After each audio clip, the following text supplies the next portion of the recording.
물건과 사람을 이동시키는 가장 놀라운 기술은 순간이동이 될 수 있습니다.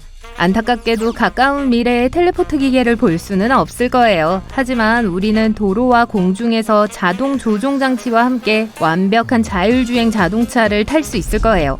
또한 하늘을 나는 오토바이를 타고 진공열차를 타고 뉴욕에서 로스앤젤레스까지 단 몇 분 만에 이동할 수 있게 될 거예요. 자, 자율주행 자동차부터 시작하겠습니다.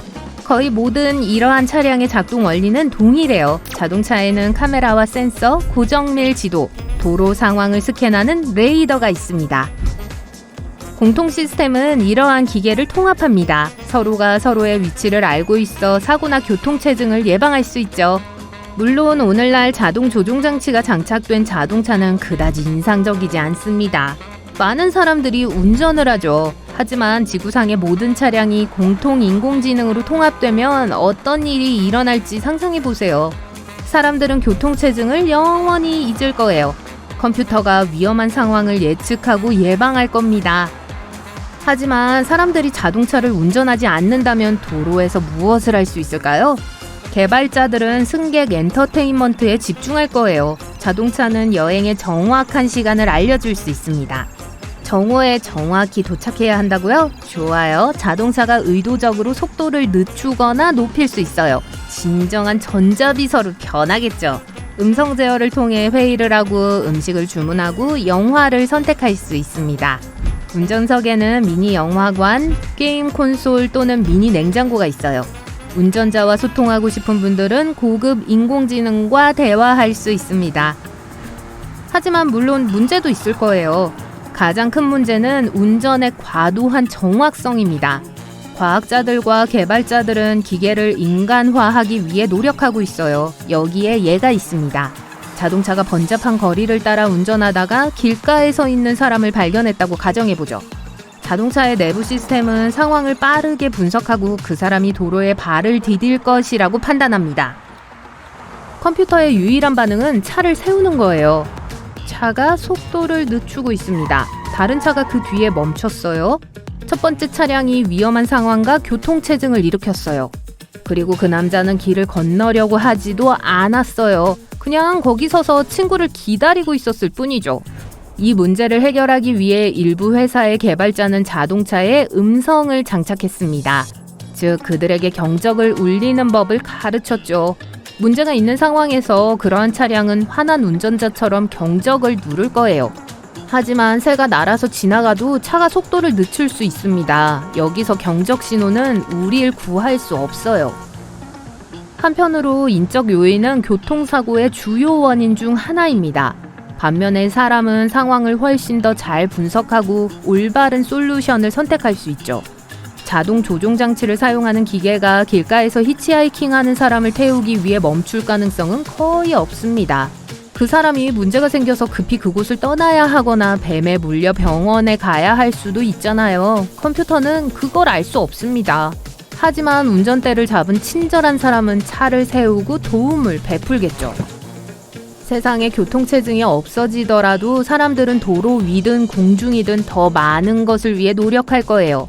많은 엔지니어들은 자율비행 택시와 버스가 미래의 교통수단이라고 생각합니다.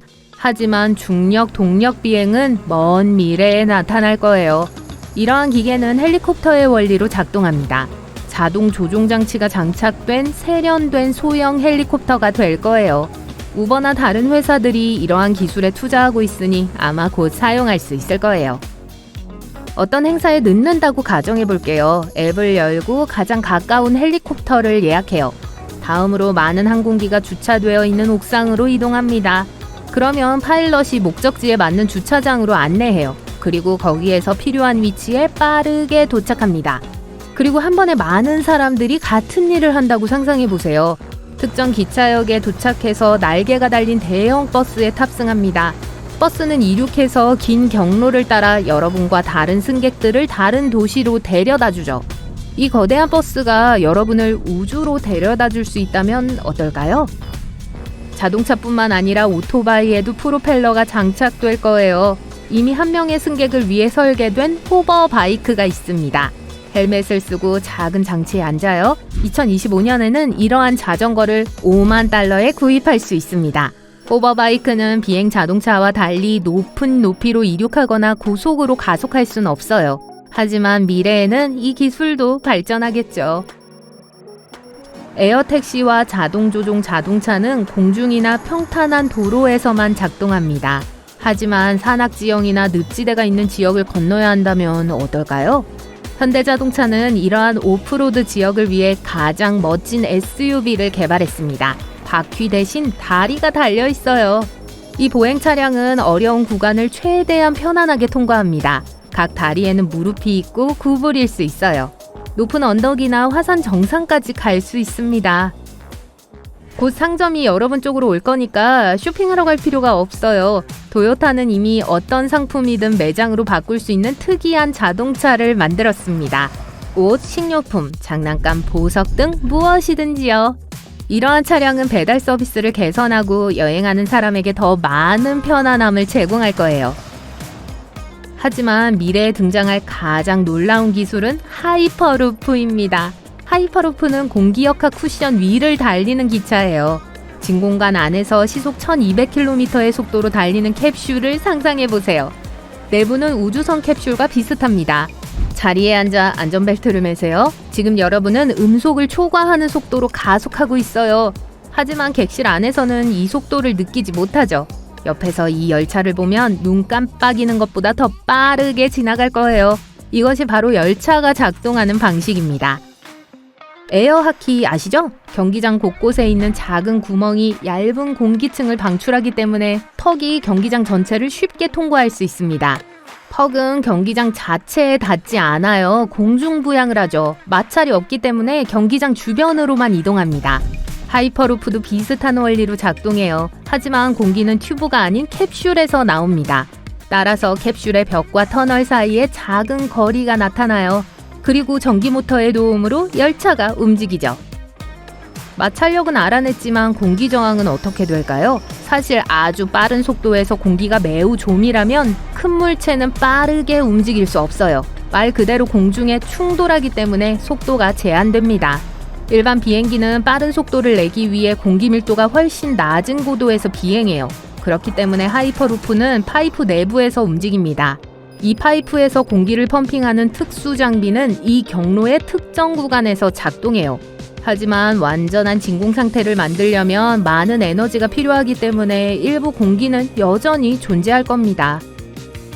열차의 전두부에 있는 특수 팬이 캡슐 아래로 들어오는 모든 공기를 이동시킵니다. 진공열차의 움직이는 공합 우편물의 작업과 유사해요. 소포가 건물에 설치된 파이프를 통과하는 경우 말이에요. 그리고 이 소포는 공기 압축 덕분에 파이프를 통해 이동하죠. 하이퍼루프는 파이프 지붕에 설치된 태양 전지판을 사용해서 작동할 거예요.